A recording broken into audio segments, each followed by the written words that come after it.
Good morning student, welcome back online class. बेटा class 8 student, बेटा जून में आपने बहुत मस्ती की होगी। अब आपके टेस्ट स्टार्ट होने वाले हैं। तो बेटा हमारा जो 8th क्लास का यूनिट टेस्ट का जो सिलेबस है बेटा, उसमें चैप्टर फर्स्ट यानी crop production and animal husbandry की बात करेंगे हम, and word of micro organism, यानी 2 चैप्टर आपके यूनिट टेस्ट में आएंगे। और बेटा जो आपके एग्ज़ाम होंगे वो ऑनलाइन होंगे, लेकिन आपको इसके लिए जैसे इन्फॉर्मेशन ऑलरेडी आपको हमने बता दिया था कि जो कॉपी की एक किट है, यानी आपकी जो टेस्ट कॉपीज़ की किट है जो आपको स्कूल से मिलेगी बेटा 10 to 18 डेज़ के बीच डेट के बीच में, और वो उस कॉपी में ही आपको वर्क करना है अपना। ठीक है, जो आपके क्वेश्चन आंसरिंग होंगी बेटा वो उसमें MCQ, fill in the blanks, matching, very short, short and long questions आएंगे, यानी रिटर्न एग्ज़ाम होगा आपका। तो आपको बहुत ध्यान से प्रिपरेशन करनी है। ठीक, ओके, देन स्टार्ट रिवीजन बेटा। तो फर्स्ट चैप्टर की हमने बात करी थी बेटा पहले भी। जो न्यू स्टूडेंट हमारे साथ ऐड हैं उनके लिए अगर हम बात करें बेटा, तो क्रॉप प्रोडक्शन और एनिमल हस्बेंड्री, यानी इस चैप्टर में बेटा हमें क्या करना होता है। एक तो हम क्रॉप प्रोडक्शन के बारे में पढ़ते हैं, और जो हमारे एनिमल्स होते हैं उनका प्रोडक्शन हमें कैसे करना चाहिए। ठीक, तो इस चैप्टर में सबसे पहले हमने एग्रीकल्चर की बात करी थी बेटा। तो एग्रीकल्चर क्या होता है कि जो हम खाना खाते हैं, यानी जो फूड प्रोडक्शन होता है, वो अगर एक लार्ज स्केल पे किया जाता है। ठीक, तो एग्रीकल्चर के अंदर हम स्टडी करते हैं कि कैसे आपको प्रॉपर वे में उसका स्टोरिंग होना चाहिए, मैनेजमेंट होना चाहिए, उसका डिस्ट्रीब्यूटेड कैसे करते हैं। तो बहुत सारी चीज़ें हम यहाँ स्टडी करते हैं। ठीक, तो सबसे पहले एग्रीकल्चर में आपका सॉइल मैनेजमेंट आता है बेटा। सॉइल मैनेजमेंट कैसे करना चाहिए, तो उसमें एग्री टाइप इसके बाद हमने टाइप ऑफ क्रॉप्स के बारे में पढ़ेंगे कि कितनी तरह की क्रॉप्स होती हैं।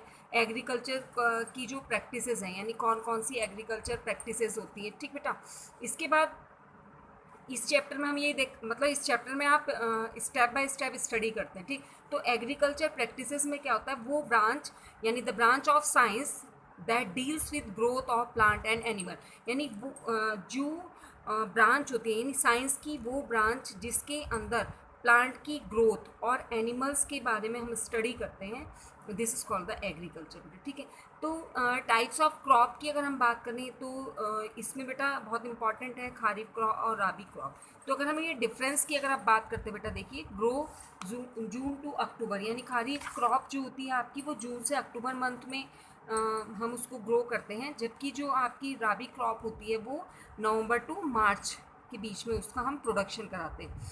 डिपेंड ऑन द जो साउथ वेस्टर्न मानसून होता है बेटा, उसके ऊपर डिपेंड करता है। They require large amount of water, यानी इस क्रॉप के लिए आपको ज़्यादा से ज़्यादा वाटर रिक्वायर्ड होता है। ठीक है, यहाँ पर क्या होता है कि जो राबी क्रॉप होते हैं उनके लिए थोड़ा कम पानी हो तो चल जाता है बेटा। ठीक है, बहुत सारे एग्जाम्पल है, पैडी है, मेज़ है, सोयाबीन्स है, ग्राउंड नट्स है, और कॉटन क्रॉप्स हैं, वो खारीफ क्रॉप के एग्जाम्पल होते हैं बेटा। जबकि अगर हम ग्रेन की बात करें, मस्टर्ड की बात करें, तो ये सब वीट की बात करें, और लेग्यूमिनस मतलब लेग्यूमिनस का वर्ड का मतलब होता है जो मटर वाले, जो मैंने आपको बताया था पहले भी, जो प्लांट होते हैं वो इसके अंदर ग्रो किए जाते हैं। तो एक बहुत इंपॉर्टेंट क्वेश्चन है, डिफरेंस बिटवीन राबी क्रॉप और खारीफ क्रॉप। ठीक, एग्रीकल्चर प्रैक्टिस जो प्रैक्टिसेस होती है उसमें हम सबसे पहले क्या करते हैं बेटा, प्रिपरेशन ऑफ सॉइल करते हैं। उसके लिए हमें क्या करना होता है, ट्रिलिंग करनी होती है, यानी आपकी जो मिट्टी है उसको ट्रिल करना होता है, यानी हमें मिट्टी प्रिपेयर करनी होती है। ठीक, उसके बाद क्या होता है बेटा, प्रिपेयरिंग में आपको पता हो कि बहुत सारे इंस्ट्रूमेंट होते हैं जो मिट्टी को खोदते हैं हम। तो उससे क्या होता है कि जो सॉइल है, जो बीज आप उसमें लगाएंगे, जो आपके पेड़ हैं, ठीक, तो उसके लिए वो जो क्या है जो सॉइल है वो नॉर्मल हो जाए बेटा। ठीक है, इससे क्या होता है कि जो हम प्लोइंग करते हैं या ट्रिलिंग करते हैं, उससे क्या होता है, it help in the retention of the moisture को मेंटेन करने में ये हेल्पफुल होता है। और जो प्लांट्स होते हैं, this is called the weeds. Weeds actual में बेटा क्या होता है, अनवांटेड प्लांट्स होते हैं जो हमें नहीं चाहिए होते हैं, और उनकी अपरूटेड, यानी हम उनकी रूट्स को थोड़ा लूज कर देते हैं। ठीक, यानी अनवांटेड प्लांट्स को वीड्स बोलते हैं बेटा। ठीक है, तो बहुत सारे मेथड हैं कि बहुत सारे बेनिफिट्स हैं ट्रेलिंग के। ठीक, इसके बाद शोइंग शीट की हम बात करते हैं, यानी बीजों के बोने का प्रोसेस होता है। तो बीजों के बोने के भी अलग अलग मेथड है बेटा, मैनुअली भी है और मशीन के थ्रू भी हम इनको स्नो करते हैं। तो बहुत सारे यहाँ मेथड है, जैसे यहाँ देखेंगे आप ब्रॉडकास्टिंग है, ट्रेडिशनल मेथड्स होते हैं, सीड ड्रिल्स है बेटा। तो बीज को बोने के भी अलग अलग मेथड्स हैं जो हमारे लिए बहुत बेनिफिशियल होते हैं, ठीक। इसके बाद क्या होता है कि बेटा जो आपके जब हम बीजों को बोते हैं तो उसकी क्वालिटी को चेक करते हैं बेटा। वो बीज जो उन्हें आपके हेल्दी होने चाहिए, गुड क्वालिटी के होने चाहिए, और बहुत ज़्यादा डेप्थ में या बहुत ऊपर उनको नहीं बोना चाहिए, प्रॉपर गैप उसमें होता है बेटा, ठीक। नेक्स्ट है कि जो आपके जो बीज हैं वो हेल्दी हैं, ये आपको पता ही है कि, और जो बीज आप लें बेटा वो फंजीसाइड या पेस्टिसाइड यानी शुड बी ट्रीटेड विद, यानी फंजीसाइड और पेस्टिसाइड वो मेडिसिन्स होती हैं, ये दवाई होती है जो बीजों को प्यूरिफाई करने के लिए यूज़ की जाती है। यदि उसके अंदर कोई बैक्टीरिया है तो वो डिस्ट्रॉय हो जाए, ठीक। नेक्स्ट अगर हम बात करें कि जो आपकी soil should be will prepare before showing the sheet, यानी आपकी जो सॉइल है वो बिल्कुल फिट होनी चाहिए आपके बीजों को बोने के लिए, ठीक है बेटा। इसके बाद क्या है कि जो सॉइल है should have the right amount of moisture, यानी आपकी मिट्टी में जो हम बीज लगाएंगे उसके लिए इस जो अमाउंट में यानी जो मॉइस्चर है वो एसेंशियल होना चाहिए, मतलब उनके अकॉर्डिंग होना चाहिए, ठीक। नेक्स्ट अगर हम ट्रांसप्लांटेशन की बात करते हैं बेटा, ट्रांसप्लांटेशन में क्या करते हैं, मैंने आपसे पहले ही बताया था कि कुछ प्लांट ऐसे होते हैं जिनकी हम पॉट करते हैं, पॉट जैसा आपने सुना होगा। तो उसमें क्या होता है, हम एक प्लेस पे एक साथ बहुत सारे प्लांट को लगा देते हैं, उसके बाद हम क्या करते हैं, नर्सरी जैसे होती है बेटा, ठीक है। तो आफ्टर जर्मिनेशन जब वो प्लांट ग्रो करने लगते हैं तब हम उनको केयरफुली अपरूटेड करते हैं, यानी उनको उखाड़ते हैं और फिर हम उन्हें स्पेस देकर लगाते हैं। तो इस प्रोसेस को ट्रांसप्लांटेशन, यानी सबसे पहले हम बीजों से छोटे छोटे प्लांट्स को ग्रो कराते हैं और फिर उनके बाद हम इसको बेटा प्रॉपर डिस्टेंस पे और जहाँ आपको लगाना है वहाँ पर बहुत अच्छे से लगाते हैं, ठीक।